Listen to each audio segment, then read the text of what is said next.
Hey, I'm Carl Azuz, delivering your October 1st edition of CNN Student News.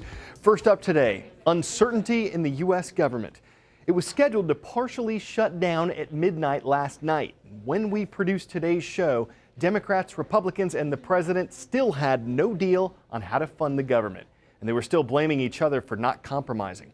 In a recent CNN ORC poll, most Americans called a potential shutdown bad news.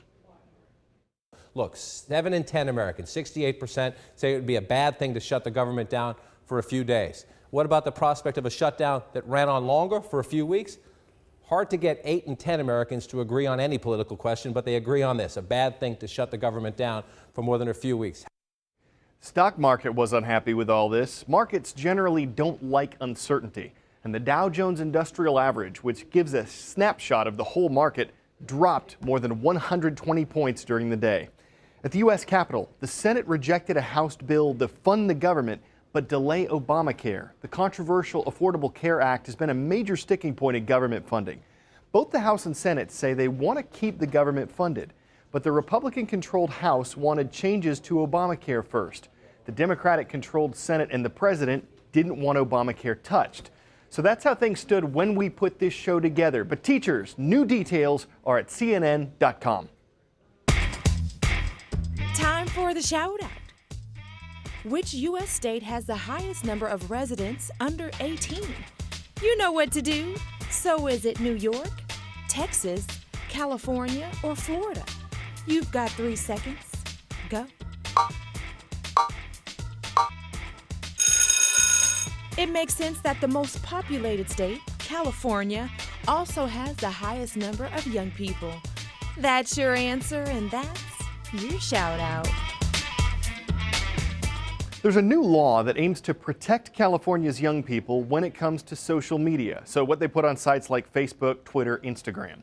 Under the law, those companies would have to give young users a virtual delete all button. But this only applies in California, and it may not apply very effectively. The cost of our oversharing. But a new California law wants to give children under 18 a chance to erase the digital footprint, literally, passing what's called the eraser button law. By 2015, if a California minor wants something like a video or picture deleted, the web company has to do it. They deserve the right to take that back and the right to have that forgotten and not haunt them in their college admissions or trying to get a job or even in the way that they interact with some of their peers. James Steyer, founder of Common Sense Media, advocated for the law's passage. He admits it's not perfect, but it's a step forward and predicts it will be replicated in other states and even at the federal level. Up until now, most of the laws have been written in reality by the companies, and they've just taken your data and your privacy. The law to me just sort of shows how little lawmakers know about the internet and how the internet actually works. Erin LaRosa is a senior editor at BuzzFeed, a site that feeds off buzz in the social online world. She supports attempts by advocates and lawmakers to protect children, but says in the online world, this law won't do anything. Here's why. So let's just take a photo of us. We'll do a selfie. Yeah. So now we've got this photo, okay, right? So I'm going to upload this, let's say Twitter. Seconds after posting to Twitter, LaRosa's colleague downloads the photo like millions of us do every day. This copy has now been shared on Facebook, on another person's Twitter. They can remove one copy, the other copies are still there forever. So trying to control this is ludicrous. Impossible. Impossible. Yes, it's not going to happen, especially under this law. Hyung La, CNN, Los Angeles. There are a lot of Spartans out there watching us, far more than 300, and that makes us feel pretty good if they like us. First today, we're going to Bixby High School in Bixby, Oklahoma. Go Spartans. Next, we swing up to Homestead High School in Fort Wayne, Indiana. Go Spartans. Finally, Stanford Academy in Stamford, Connecticut. This is Spartans. Good thing it's not Thermopylae. Well, as I mentioned at the start of today's show, we are at the beginning of October, and one event that's being observed is National Bullying Prevention Month. And bullying is something it's difficult to define, for everybody to agree on what exactly it is, let alone to determine how to prevent it. But we still got the ideas of some Atlanta area students for today's CNN Student News Viewfinder segment. I think that you have to put students in certain scenarios. So we all see the documentaries in school, but if there was like a play or something that the children got interacted in, that would be great. If we could see that like every day and like try to really feel how that person felt, I think it'll have a greater impact. Stop bullying, make people aware of it and just say that, how would you feel if you were in that situation of being bullied? It's not really stopping the bullying, but it's making people more accepting, because if people are more accepting, then bullying will stop. You have to, instead of trying to get rid of it, you need to prevent it in the first place.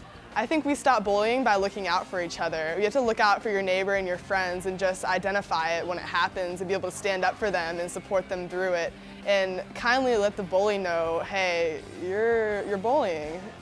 I think students will stop bullying once they learn to understand each other through doing sports together or doing leadership workshops or being in clubs or even eating lunch together. I think understanding is the cure to bullying in America. You have to instill the mindset to not bully at a young age, so starting with maybe like kindergartners, first graders, second graders, and elementary school, primary schools to, instill that bullying is bad and it can really harm kids in the future. And I guess the easiest way to do it is just to make people aware that everyone else is just as flawed and human as they are, and that if you're going to make fun of someone else for something, then you've got to realize that there's always a chance for someone else to make fun of you. So why do it at all? Time for a shout out, extra credit. Where would you find the phrase, government of the people, by the people, for the people? Here we go. Was it in the Gettysburg Address, Preamble to the Constitution, Declaration of Independence, or I Have a Dream speech? You've got 3 seconds. Go.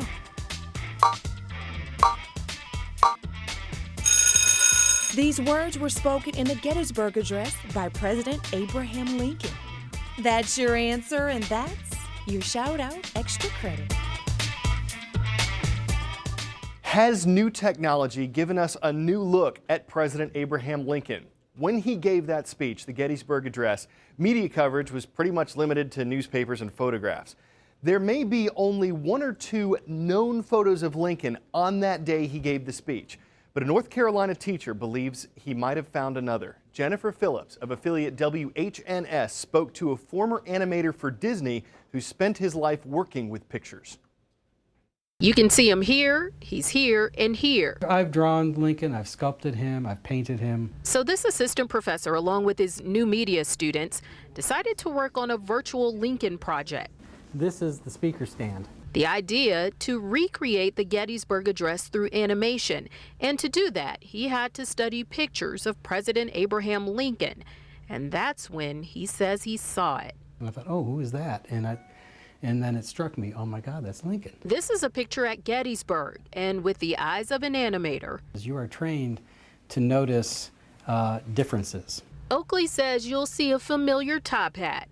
And to make sure, he put a Photoshop pic over the blurry image he found and says he got a match. I wrote to the Library of Congress and I said, have you ever scanned at a high resolution the left side of this? And so the boy who admired the 16th president and brought characters to life never imagined this. I had a new piece of evidence that nobody had ever seen before.